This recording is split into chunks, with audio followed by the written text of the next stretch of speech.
One of the other reasons why some people might be moving on is because not only is Donald Trump just being a whiny little baby and he's going through the motions of, things aren't fair and this is terrible.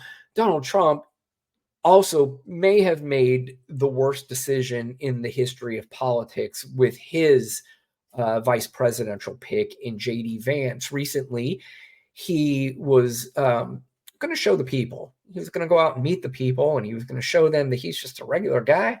And he walked into a donut shop the other day, which might have been one of the most uncomfortable and cringy clips that I have ever seen.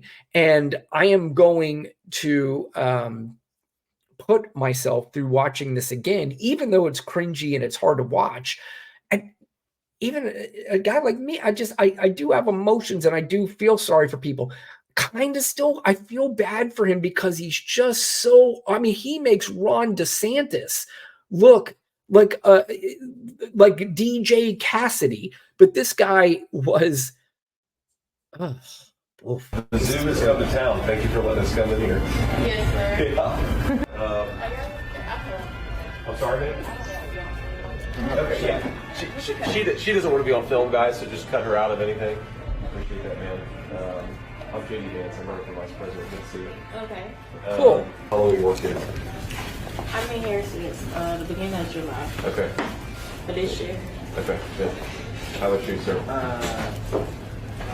Almost 2 years. Okay, good. Just everything, yeah. A lot of glazed here, some sprinkle stuff, some of these cinnamon rolls, just whatever makes sense. How long has this place been around? About 4 years. About 4 years? Okay. How long have you been here? A little over 6 months. Okay, good. Wow.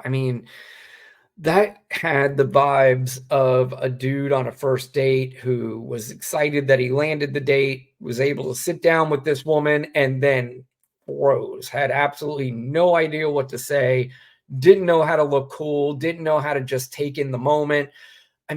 He's folding his arms and he's just asking worthless questions.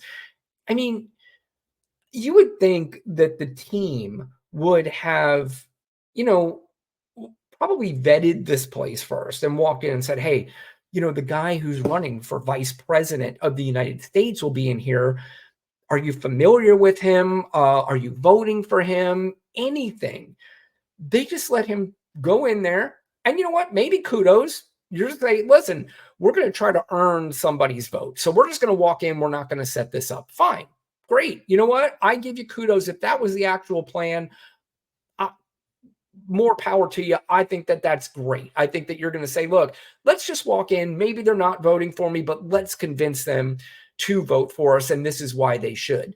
He walks in there and is so awkward and you can tell, has a hard time connecting with regular people. This is the one thing Donald Trump is able to do, even though he passes himself off as a successful businessman and billionaire. He knows how to connect with a certain group of people, I should say. He's not going to connect with somebody like me, but he's going to connect with a certain group of people. And he's been able to do that. J.D. Vance cannot connect with anybody. This guy is just, dare I say, weird. He's just weird and awkward. And that was just a painful moment to watch. And here's the problem again. There's no changing him. There's no changing this. This is who J.D. Vance is. This is who he's going to be through the rest of the campaign. He's not going to do anything dynamic from this point on where people are going to go, holy shit, this is the J.D. Vance I didn't know existed. He's going to be the same guy and he's going to be awkward. And again, it could prove out to be one of the worst choices in the history of political choices.